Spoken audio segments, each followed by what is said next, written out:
बस में नहीं छौरानी गे चढ़ल तोहर जवानी गे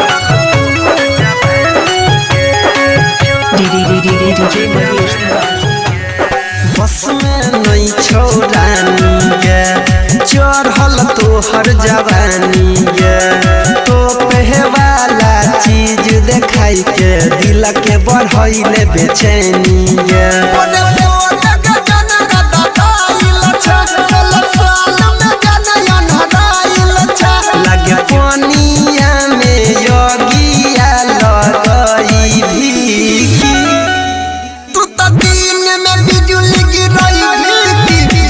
घड़ी उठाई भीकी तू तो दिन में बिजुली गिराई भीकी जन टंगड़ी से घड़ी उठाई